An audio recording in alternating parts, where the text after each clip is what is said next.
we are going to talk about ADHD, and it's going to be come from my experiences, my life.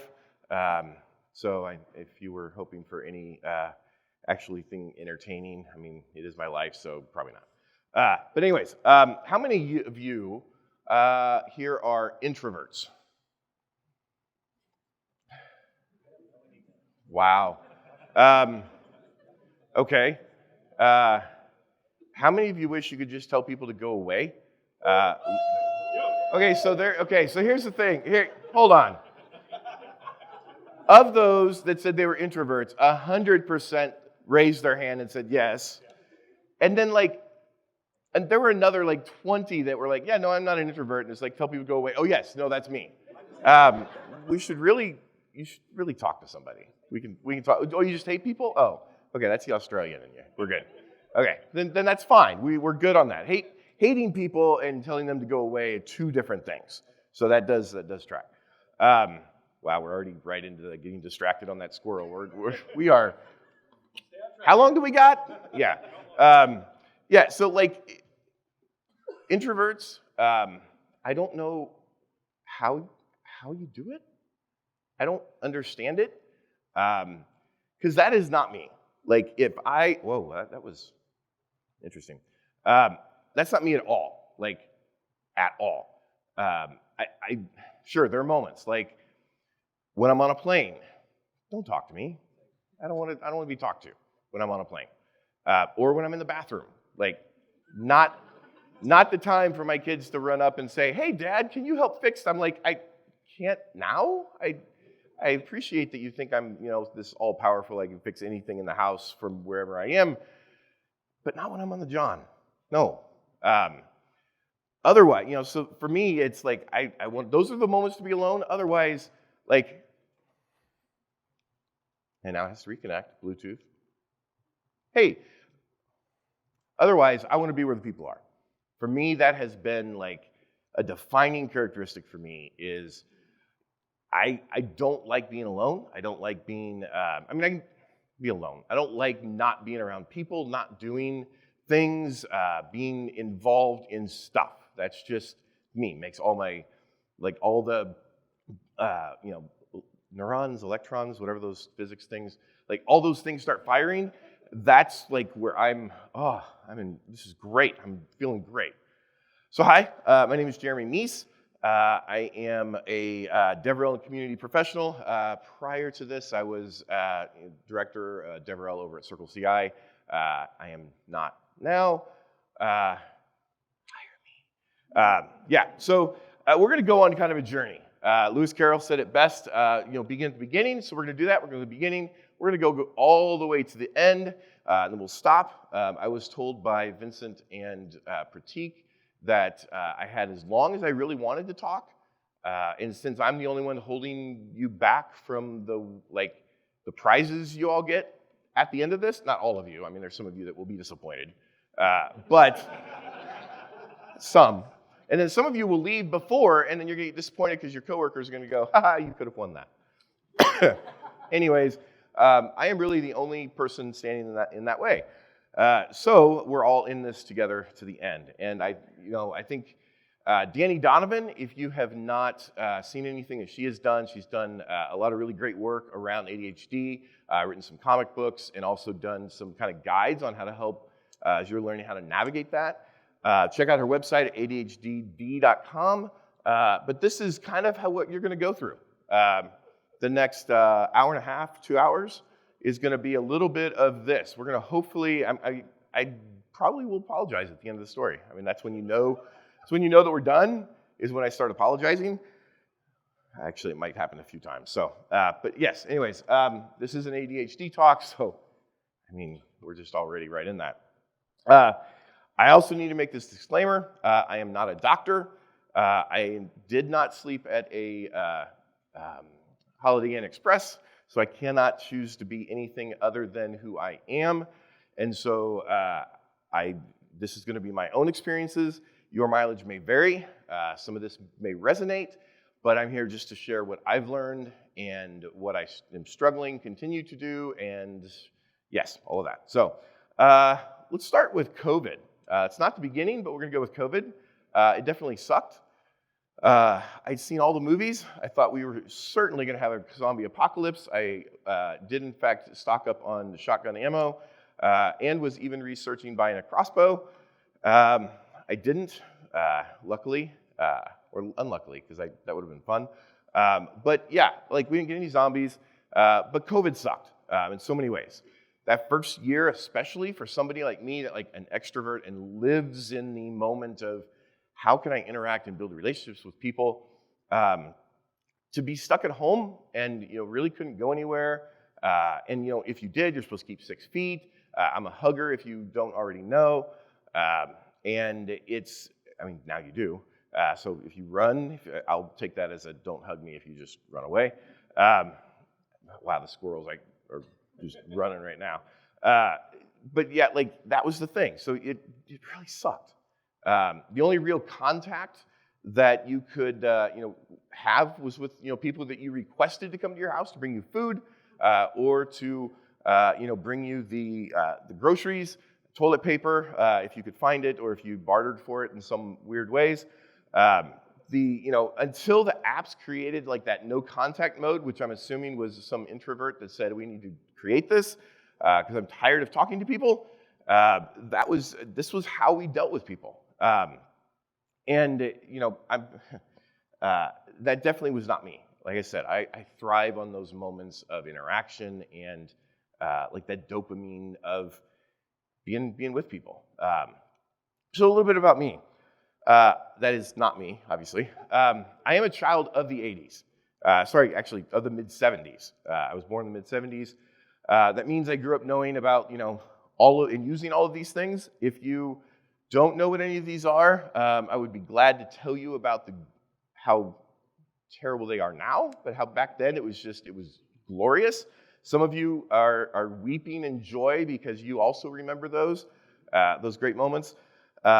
It seemed that for me, and a lot of the people that were, Generation X, how many Gen Xers out there? Okay, good, my people. You understand.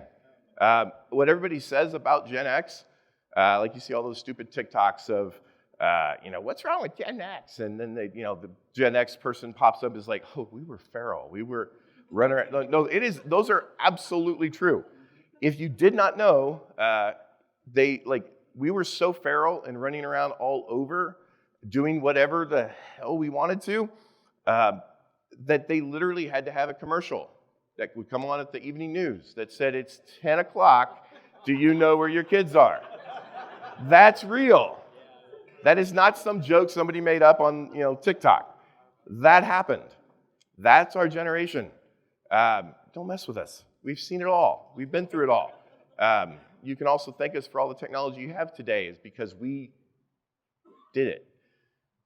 Wow. All right, so there wasn't a lot that I could focus on, including this presentation, but reading, like for me, reading was something I could do for hours on end, sometimes days. There was many times that I would go to bed,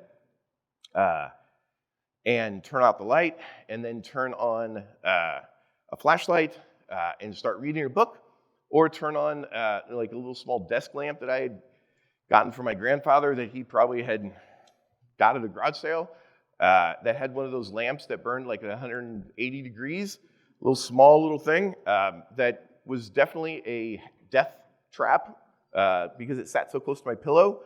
But again, this was like the 80s, Gen X, we smoked in bed. So it was like, that was normal. So it kind of tracks. But I would read. I would finish a book. I would grab another book, start reading it. And if breakfast hadn't come, I would grab another book until breakfast. I would get up, having not slept, go through the whole day, toss lawn darts up, hope that they hit somebody that was running by, see how long it took. That was the thing. And I would go back and do the same thing. It was not uncommon to be 2 to 3 days where I would not sleep because I was just reading, running around doing stuff, and then back to doing the reading. Yeah, but I read everything that I could get my hands on. Who here remembers the Pizza Hut Book It program? Again, probably all of the Gen X is like, yeah, it's me. He gets me. Pizza Hut, they started this thing where, you know what, let's get kids reading. Let's get them to do stuff instead of terrorizing the neighborhoods.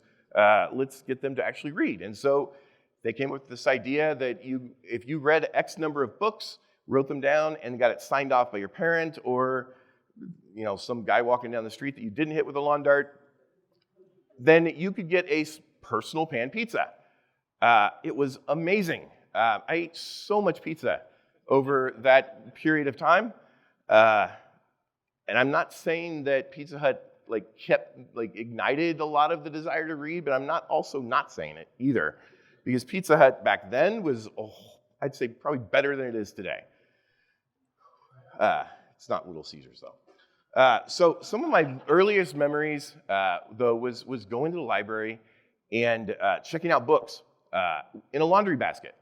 And that's not like hey, it's just this small little clutch that you take and you have some laundry in.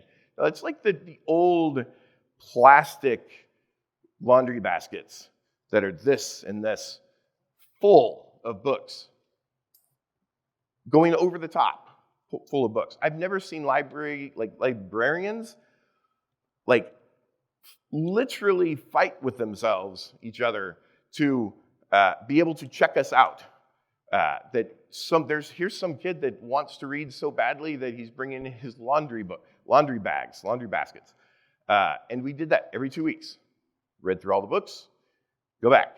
And that was me. That was what I was always doing, reading. That was the thing that I could focus on. Everything else was, everybody's guess. Computers. That was also another thing. This is also not a self-portrait. He's entirely too cute. Also needs to, I don't know if that's I'm not going to get on that squirrel. It was another thing. I could mess around with computers for hours on end. Everything possible. So then my books that I would, my choice of books, now they started to kind of take on things like this. That was a 1979, I believe, book on the basic programming language. And then things like this, the Hobby Computer Handbook, that actually I remember reading these. They were amazing. Stuff like Tandy and such that were coming out. DRS 80s, all that. Smalltalk. Who happens to remember Smalltalk? The kind of object-oriented, kind of early stage kind of stuff. Yeah, read these. Every single thing I could get my hands on around technology, I was reading. Even things like Lotus 1-2-3. And yes, this is how they used to be 1/2/3 way back then. It's not actually the right title because it says note. There's a note. This is not the actual book title, or book cover. But like riveting stuff. But for me, it was. I loved it. I just gathered everything I could because I could focus on it. That was where it was checking all of the boxes. In the early 80s, I had an uncle who worked for a company that provided IT services to the U.S. government. And so he kind of let me mess around with and borrow some of things like this. Who remembers the K-Pros? K-Pro 2s, okay? That was a beast of a machine, 64K RAM, 2 single-sided, not double-sided discs, 2 single-sided. One of those ran the operating system. The other one had the application. That's all you could do. That was it. And then the great 80-column green monochrome 9-inch CRT. That's also why your terminals by default now are 80-column by 25. That's just a little tidbit. Just, you'll think about that tomorrow morning and go, oh, yeah. Also this was the Compact Portable Plus. It was an even cooler machine because at 28 pounds it was truly portable. And you could do it. And no, I literally, you could, that keyboard pops into the top there and then it had a handle. You could pick it up and drag it. But it worked. And it had double-sided floppy disk drive, and instead of having two, the first compact portable had two floppy disks. This one added a 10 megabit MFM drive. Great. DOS 2.0, and it moved from the orange of the, I think that was an orange. No, it was still green. Okay, sorry, green. And this thing had, like, it could do everything you wanted. You could put, all of the,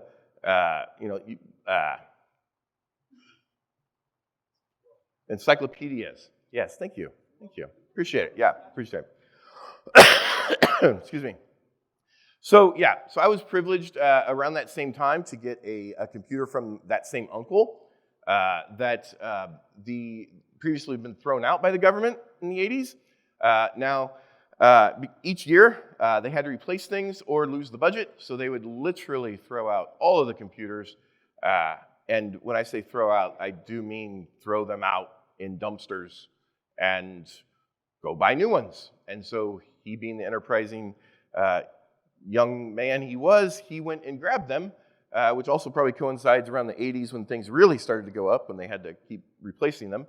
But he would just stockpile those old machines and started giving them out to family and friends. So I got one. It was an IBM PCXT. Who remembers these? Okay, a few more. Yeah. It was a better machine. And it had a double-sided, it had a bigger hard drive, it had actual color graphics options, which was a big thing for sure. And then it started out with DOS 2.0, but we had 3 and more. Who remembers Dr. DOS? Yeah, that was great. And then you could actually start connecting more peripherals to it. So things started expanding. Anyways, yes, that's what I did. I really dove into all of that. And again, it was really checking a lot of the boxes for me of what I could really kind of hyper-focus on. So I started typing in the things I was reading on the books. I would start, trying to learn and do it and see what would happen. I didn't read to the end of the book. I just saw a command and started typing it, which is oddly enough how I also learned to program, which makes sense. Who knows what this does? Yeah. This is going to make you have a conversation with your mom that goes kind of like, so Mom, dinner. Do you think you could just bring it downstairs to me? Why? So the computer we have? Yeah, that one. It's cool. It works. But I'm going to have to reload stuff back onto it. Okay. Is that okay? Yeah. Okay. Good. It's going to take a few days. Is that all right? Yeah, sure. Okay. Just get your sleep. Okay. I read. It took a while because you had to reload everything on the 5 1/4 discs, and it was slow, blah, blah, blah. But that was, that's I was learning on the job kind of thing. I sure as hell didn't do that command again. However, I did come up with a really interesting command when later, a few years later, when I picked up the Slackware Linux books. Who remembers those with the, all the, came with disks that had all the different installations you could do. I found the rm-rf command, which actually was even better, was much more efficient. That was a lot more fun. It was less letters, it did it faster. It's great. So prior to the summer of 1984, we're really kind of, we're at 84, and we're at 2023 right now, so we're moving right along. I've been going to a private school. But in 4th grade, my parents took me and my sister, who was 2 years younger than me, out and started homeschooling us. Some of you are out there going, that's why he is how he is. Got it. The stated reason at the time was that they felt it was their responsibility as parents to teach us, kind of based in a religious-based decision for them, and so they thought, let's do it. It wasn't until later in my 20s, again, that's not me, where I would come to find out later that one of the contributing factors that actually got them thinking about other options, where they then landed at homeschooling with the religious reasons, was that I was struggling to focus. A bit hyper. Wow, that happened sooner than I thought. Trouble making friends, and getting picked on due to all of those things. And so they, being the loving parents they were, they said, "We're gonna take this on. We're gonna do it." And in that time, homeschooling was exploding, so they said, "That's gonna be us." So those were all symptoms of something else. All right. There was also this one story I kept repeating later in life that stood out as kind of an early memory, which was also one of the last ones at the school. And it's not the story of the first kiss when I was in third grade with Heather, who immediately after the kiss pushed her head in through the railing, the spires in a overlooking, what's that, the balcony, yeah. Those two don't, it's not a cause and effect. It just happened because, it wasn't because of the kiss. No, it's not that story. It's a story of the first half of third grade, where kickball, that was the thing we did. Recess, we're outside, we're playing kickball. There was a group of 5 of us, me and 5 others, who, what we did, we played kickball. And we beat the snot out of everybody with kickball.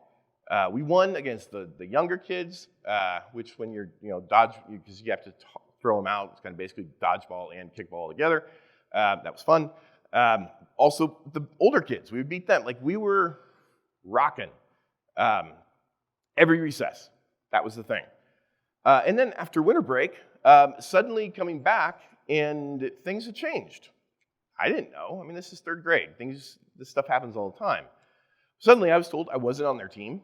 I'd never been on their team. How could that have been me? Because I was a kid with glasses. They didn't play with kids with glasses. All of that stuff. So I was devastated. And this repeated itself for weeks until I finally got the message and stopped asking. Found something else to go play. How many of you ever tried playing tetherball by yourself? Okay. How many have ever played tetherball? Okay, more than those that have played by themselves. That's good. And how many actually know what tetherball is or knew about it before they saw this great documentary of Napoleon Dynamite? Okay, so a little bit more people. Yeah, that was tetherball. See, I wasn't diagnosed with ADHD then because this was the early 80s. It was still kind of a newer thing they were starting to understand. But my parents were also firmly of the belief ADHD was not real, that it was just an excuse for parents not to spend time with their kids and to shut them up so that they could go work 2 jobs in order to afford a living. This was the 80s. That's when a lot of things started to explode of the dual incomes in order, because things were, we could go into economics. I'm not going to go into all that. But that was, so for them, didn't exist. It was just a thing.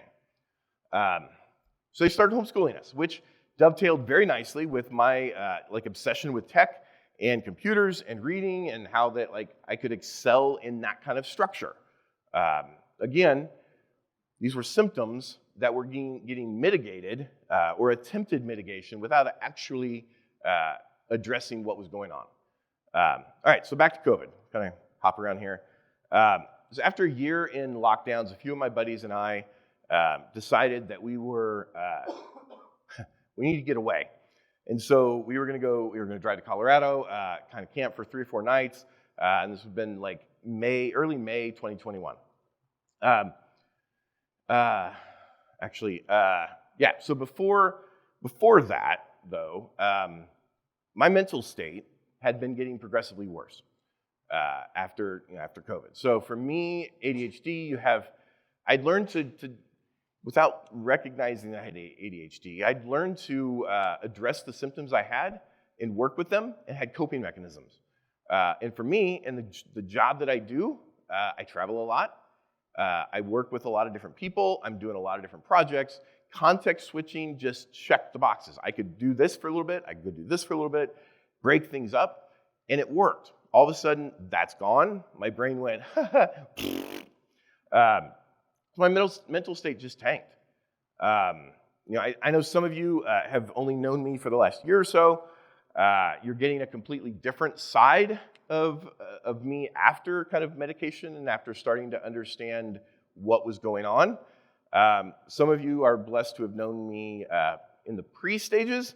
I only have really this for you. I'm sorry, and you're welcome for all of the things that bounced around in your life as a result. We can talk later. There's probably a support group for you. Where was I? Okay, camping in Colorado. Yes, so beginning of the talked about COVID, how it really just kind of sucked. Really did a number on so many people, so many different ways. Everybody was talking about like the brain fog and how just struggling with that. Everybody was on Zoom. Everybody hated Zoom, but we had to do Zoom. We still hate Zoom, and yeah. But during that first year, many people I know, oddly, a large part of them are in DevRel, and they all found out and started posting that they had gotten diagnosed with ADHD and that they were in therapy and starting to kind of look at medication options. And I was extremely happy for them because like they'd found what they needed. And I'm a big proponent of you need to find help. And so I just was like, it's great. It's really odd that I'm not like them. It's just really weird, but hey, great. I'm glad that they found their help. Let's see. Yeah, all right, so my mental state. I had begun noticing that I was more irritable with my family, they informed me of this. I obviously didn't notice it. And then I was losing trains of thought. You think this is all bad. And I was finding it really hard to focus, and even like not being able to find the words to say something, even though it was like right on the tip of my tongue. I knew, I just couldn't get it out. It's frustrating.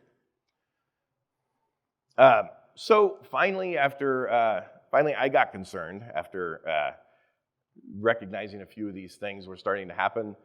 Went to my doctor, May of 2021, oddly just before the camping trip, and told her what I was experiencing. She, of course, mentioned it could be really any number of things, which I guess they really coined the term for DevOps, which is really it depends. It really comes from them. But they would go ahead and do some blood tests, and we'd go from there, kind of understand what the course of action was going to be to deal with kind of what I was experiencing. I heard back from the doctor later that day, as I literally just got off the phone finalizing the final things for the trip to Colorado. Nurse gave me these results, and they told me that I had iron deficient anemia, severe iron deficient anemia. And then I needed to come in for some more tests.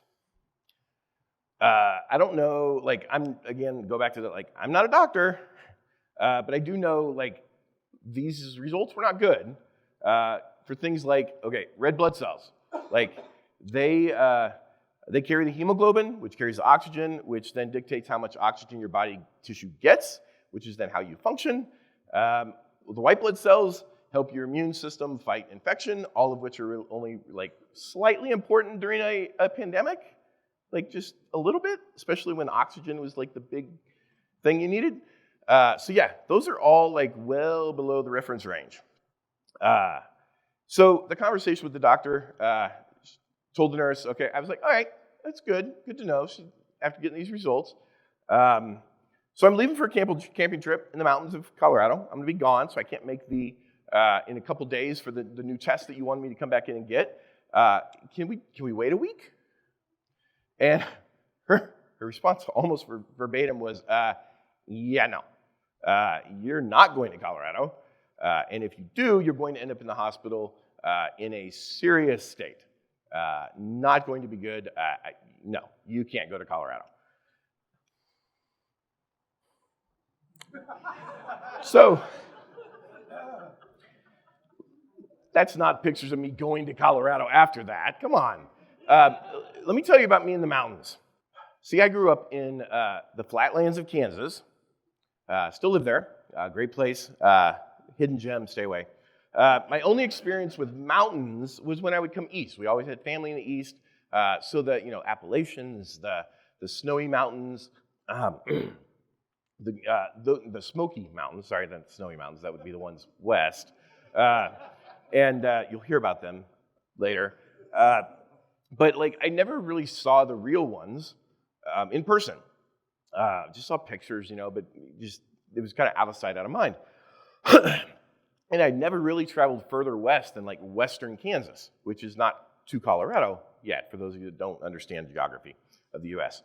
And so until 1998, when I was 22, and I traveled then with some friends to a conference in Denver, Colorado, where I saw them for the first time, and I was in complete and total awe. I was hooked, and then so over the last 25 years since then, I've traveled west in the U.S. more than I have east, and I've seen more mountains than I had previously thought possible. I've even hiked quite a few of them, and even had the privilege of hiking the highest mountain in the American Rockies, which is also the second tallest mountain in the contiguous U.S., which is Mount Elbert in Leadville, Colorado. Absolutely amazing. My wife and I did that in 2000-something. I've probably taken more pictures of mountains than people in the last 10 to 15 years, or at least the pictures of mountains had people in there just as an excuse to take a picture of the mountain, so it wasn't so obvious that I was ignoring the people that were around. Mountains are my place. Just struck a chord. And I even got emotional in October of 2021, so that's that would be a little over 18 months from the last time I had seen mountains, because of COVID, when I was flying to Seattle for a conference in October 2021, which has been the first time since February 2020. Got emotional, crying on a plane, looking at mountains. I'm a sappy son of a bitch. So back to the call with the nurse. After that little segue, I was basically in shock. I'd been planning this kind of mountain escape and trip with my buddies for months. I had finally picked out the place. It was great. It was going to be amazing. And then was literally leaving the next day. So after just over a year of dealing with isolation, my mental challenges, all the things, a trip was just what I needed to the mountains. I was getting denied that. So after I got off the phone, I cried. Sat dumbfounded, cried, and not a few little tears. No, it was a heaving, draining cry. I was devastated. Luckily, my friends were understanding, and they suggested we go to the Ozarks in northwest Arkansas instead. I don't think they thought it was a direct replacement, but I'm just going to hope that they didn't, and that we would still make the most of our opportunities, still get away, spend some time, hang out, and I was thankful for it. And it did help, but it wasn't the same, because, come on, you either have this, which, okay, cool, or you have this. That, any day over that. So after got back from camping, doctor referred me to a plethora of specialists, everything from urologists to the neurologists to neuropsychologists, gastroenterologists, hematologists, oncologists, geologists. I went to all of them. I had blood drawn so many times, it was ridiculous. I was poked, I was prodded, I got an endoscopy and a colonoscopy at the same time because I'm a rock star. Do you get the geologist joke now? That's okay, yeah, ding ding. But tons of tests, and all of them trying to figure out what was wrong. Because when you have the results that I had in my test results, that generally means there's a bleed somewhere, and that's not good. And you need to fix the bleed first before you do anything else. But they couldn't find anything. There was nothing to explain those test results. So I didn't have any of the symptoms that normally came from severe non-iron deficiency anemia. So the only thing really was to continue consuming vast amounts of iron supplements. and wait for the results to go up, which they eventually did a few months later. Now that's obviously 2 years, so you can see like they went up, they've stayed up, all the levels, all that's been great. But the next step after recognizing, okay, well, there was no bleed, now we just have to do other things, was to get with a neuropsychologist. So I eventually did that after about 6 months. It took about 6 months to get in with a neuropsychologist.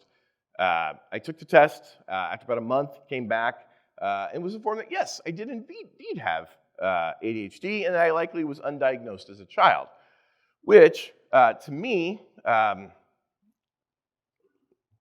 right, this is the first slide before the other stuff.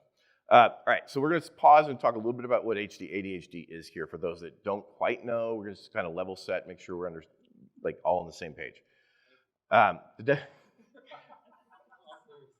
Okay. I thought that was Ben for a second. I was just going to give him a stare, but I recognized it wasn't because it didn't have an Australian accent. No, that wasn't a good thing. The definition from the CDC is ADHD is a mental condition characterized by persistent difficulty in maintaining attention, concentration, most of what's happened right here, and is frequently accompanied by hyperactive and impulsive behavior. The condition affects how different brain areas develop and work together. ADHD starts in childhood, but many people don't get the diagnosis until they're teenagers or adults, which is an interesting statistic. People who have ADHD are neurodivergent. That means their brains work differently than people who are neurotypical, which just means that their brains developed and work as society expects. Put that there.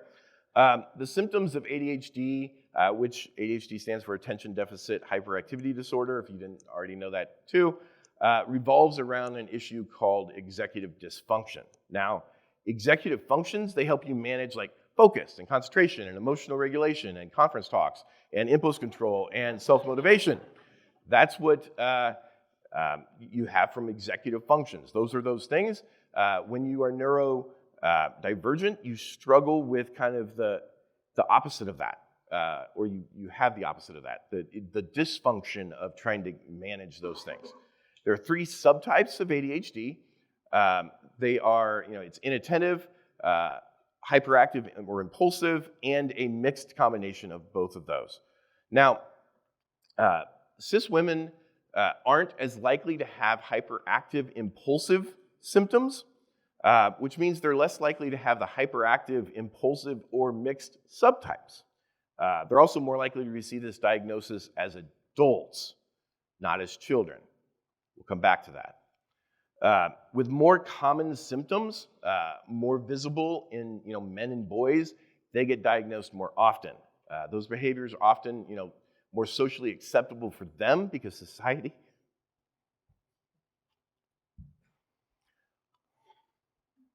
forces and puts women in a place where, in those that are assigned feminine at birth, that they can't express what they're feeling because that's not how they're supposed to act. And so we put them, and so they don't get diagnosed early, or at all. And we also have bias in the research. We know most studies don't take equal sample sizes. If they even include those that are assigned feminine at birth, it's a small percentage of the overall, and so it affects all of the results, and so it determines that, oh, well, they don't struggle with it, it's just a boy thing, which means they get more attention and they get more treatment. Yeah. There's also the inattention symptoms in females with ADHD are more likely to occur in structural educational environments such as college, which occurs later in life, which does delay the diagnosis.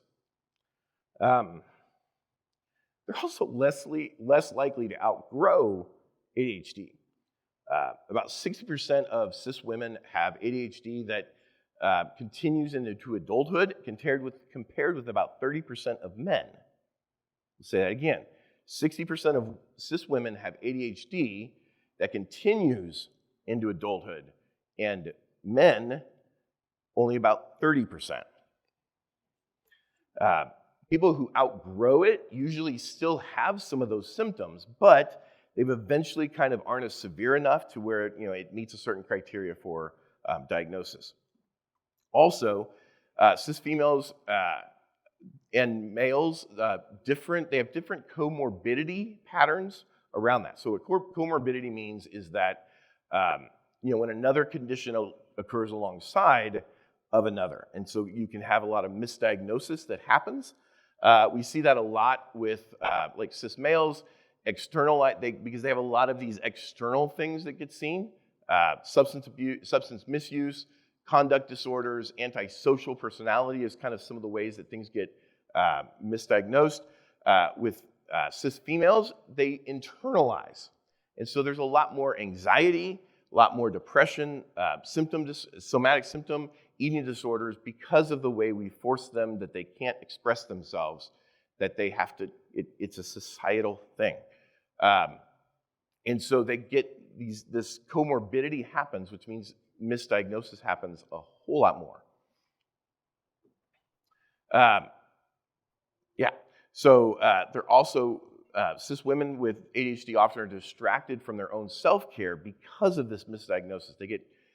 They have to focus on other things instead of what's actually the cause. And so they tend to postpone checkups and procedures, function with serious sleep deficits, inconsistent eating patterns, chronically stressed, may turn to prescriptions to manage other symptoms of anxiety, mood disorders, sleep, pain, or they may self-medicate more with alcohol or drugs because of how they're supposed to act. Let's put that there, by society. So they're often misdiagnosed and treated for anxiety and mood disorders as a primary diagnosis instead of what's actually contributing to a lot of the things that drive that.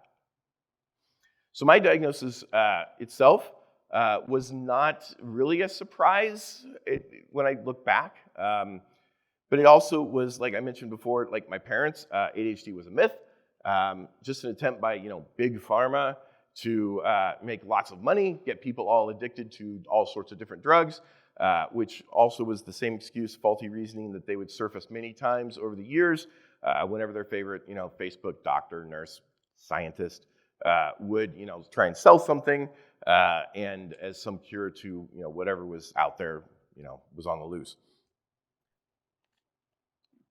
But also, for me, given I was homeschooled, for someone with ADHD, the short classes, no homework, context switching, time to either go outside or later, get a job, all that was a dream. Those accommodations were already baked into what was happening, and so it really kind of helped. It was perfect for my neurodiverse brain. Even some of the first jobs I had. Or that's for example, I worked at a bakery that was in kind of an older, kind of wealthy neighborhood. Got to chat with a lot of people, which helped with hey, something new's always happening. I'm getting those interactions. Everything just was coming to me, and there was a lot of also senior citizens who were just thrilled to have somebody to talk to. So I got to hear all sorts of stories and all the different things from when they were on the wagon trains going west. And the Donner family, who I guess they ate a little too much.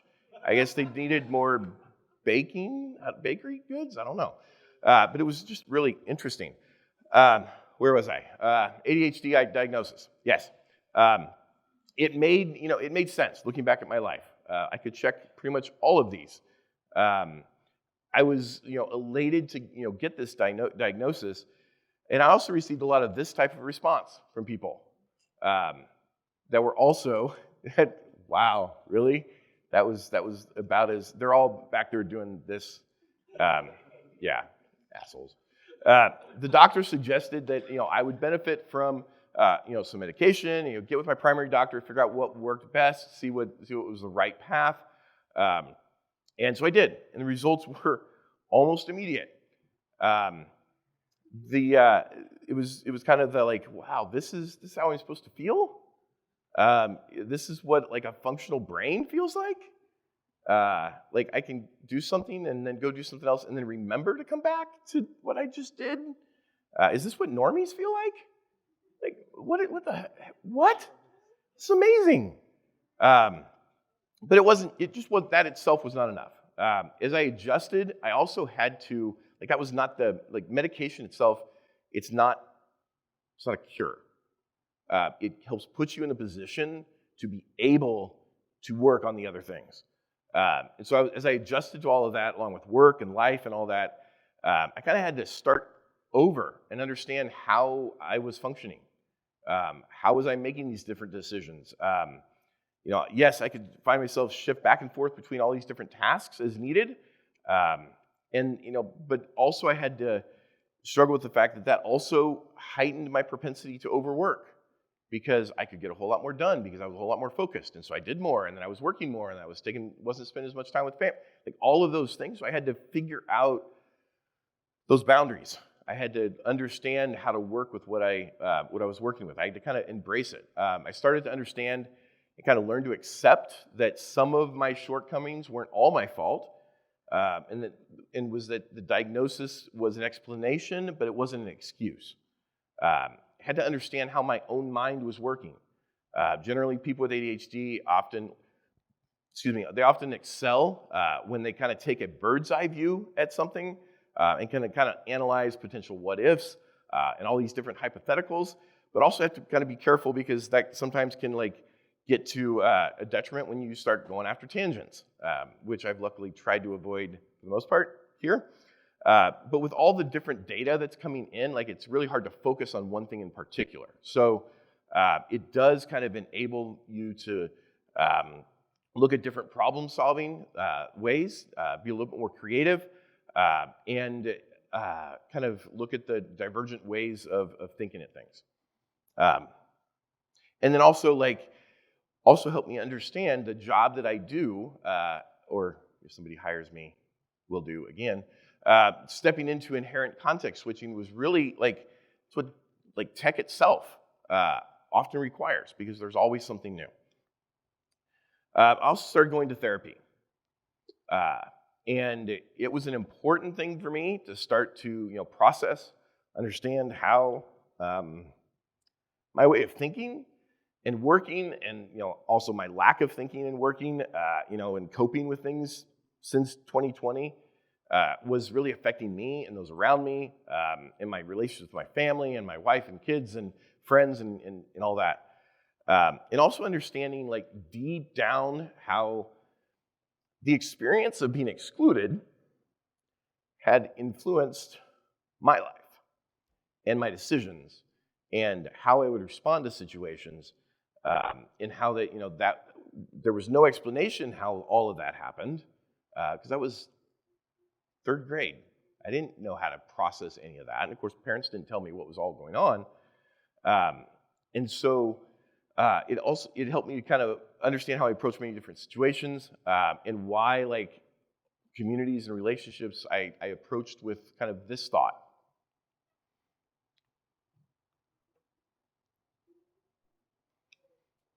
And this one.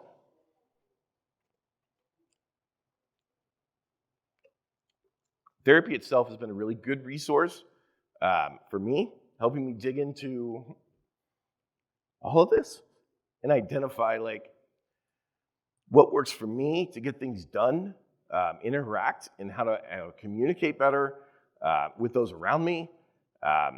And my therapist also introduced me into kind of this idea of practicing mindfulness. And so the description of what that is from the Mayo Clinic is really it's meditation, where you focus on just being intensely aware of what you're sensing and feeling in a moment, without trying to interpret what it means or without any judgment. Practicing involves there's breathing, guided. There's various different ways. But for me, it was I struggle a lot, and a lot of people with ADHD do, with spending too much time with the planning, problem solving, daydreaming, thinking negative or random thoughts. All of that can be really draining on your just you. And so practicing, learning, and for me, practicing a lot of these exercises can really help direct your attention away from that kind of thinking and engage with the world around you a little bit better in that situation. So it helped for me, at least, to identify like one of the biggest triggers around my ADHD is that, and it might be for some of you, whenever I would start to feel like anxious, out of control with what's going around me, overwhelmed with tasks, etc., recognizing what my body was telling me in that moment, I started to recognize like I'd start to feel a little bit off in my body. It's kind of hard to really describe, but for me it was like this general feeling of like, ugh. And then like the heart rate would go up, kind of racing, just really, some might say a panic attack. Like it was just something that didn't feel right because I wasn't in a situation that I could understand. So it helped me understand that, describe it, and kind of label it and start to understand what to do. So for me, understanding when that happened, identifying what the different triggers were, what I was feeling, what was going on around me, and then kind of turn into like taking a few moments to breathe. Sometimes it was writing down what I was doing or what I was feeling so I could come back, get up, go get a glass of water. Anything that broke up for me, that spiraling moment, allowed me to take that breath and think about what I was going on, and then I could take the next steps forward. All right, so I'm saying all of this because cut yourself some slack. We work in an industry, I'm saying we because I think all of us, we're here at a developer conference. I think in some way we're all working with tech in one way or another. We work in an industry that puts a lot of pressure on us to meet certain things that other people assign to us. And sometimes we don't have the control for that. And it's hard. So cut yourself some slack. That's the first thing. It's okay. I'm just going to read this. It's okay to take a break, even if you don't think you deserve one. It's okay if you don't cross off every item on your to-do list. It's okay to not be productive every second of every day. You're a human, not a machine. It's okay. You're okay. I also say all of this because be open. Tell your story. Somebody else needs to hear it. You don't have to go into, how somebody, shoved their head through a railing after kissing. You don't have to go into all of that.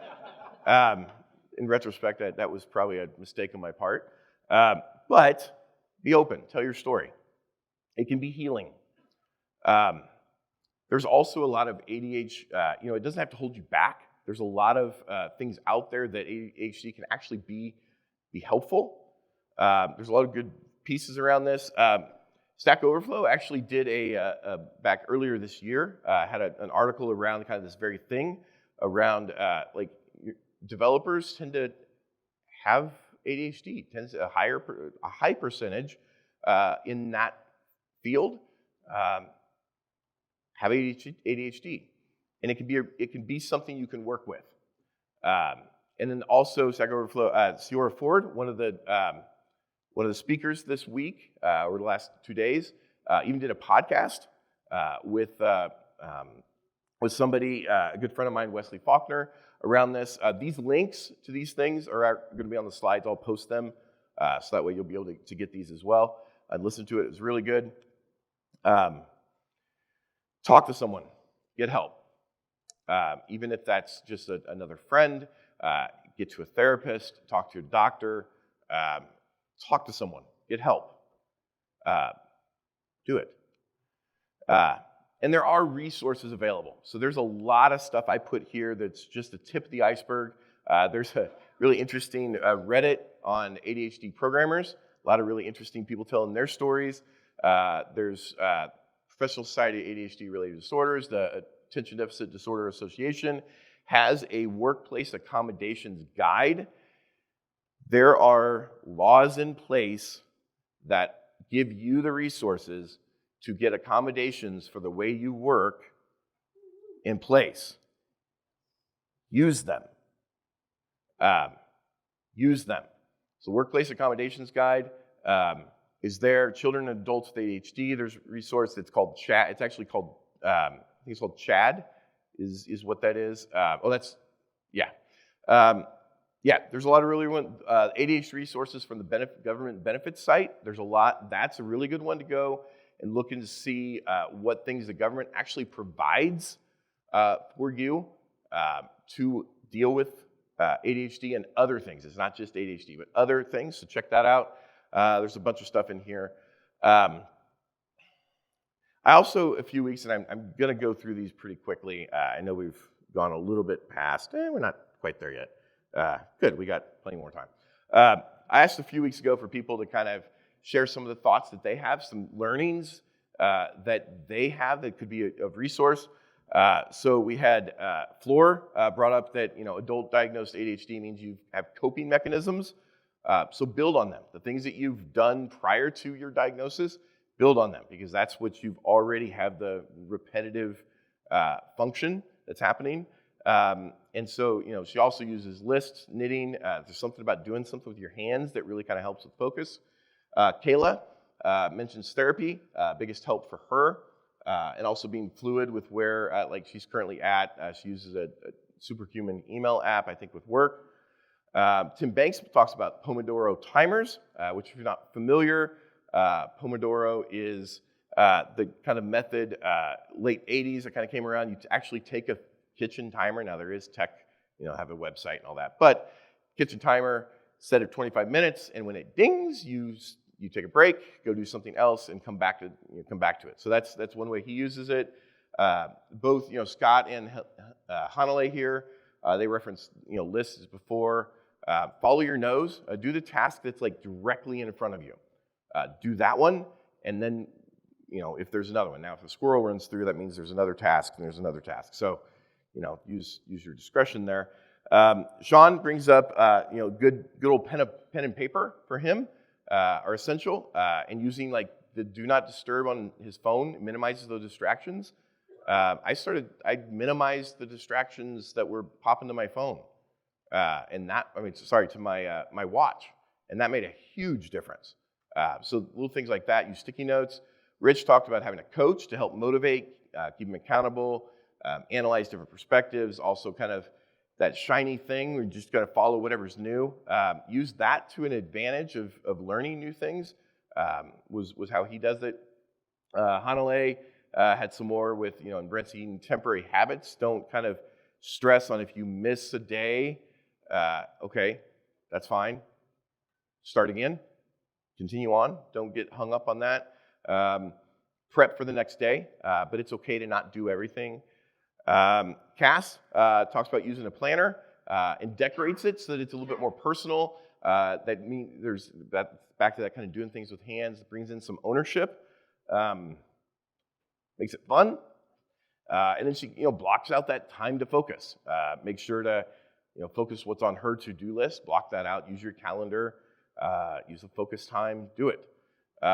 Good friend Halcyon uses lists to break through the paralysis of figuring out what to do and avoiding procrastination, and removes distractions from around him when he knows that what is going to get in the way of him being productive, which he's not here. So I'm going to take that personal as I'm his distraction, and he's removed that, so he's not here.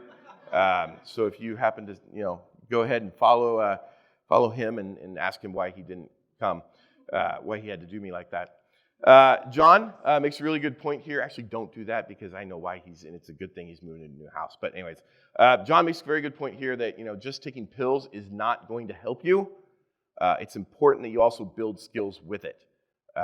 So all those resources I had that I'm going to share out is a good place to get you started. Erin has a number of things she uses, like occupational therapy, which is one that I hadn't thought about, which is actually really good.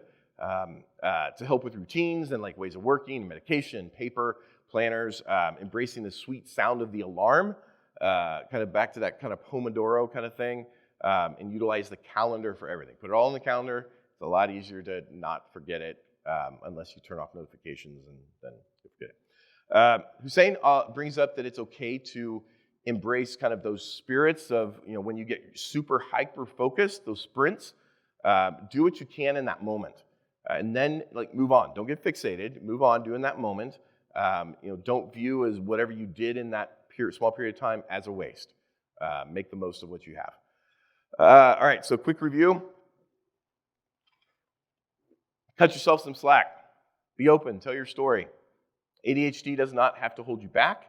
Talk to someone, get help, and there are resources available, which that's there, but you can't click on them. So I don't know why I had a slide to bring them back up. But they're there. I will, like I said, post the slides very soon after this. Thank you. You can find me on these socials. And yeah, thank you very much.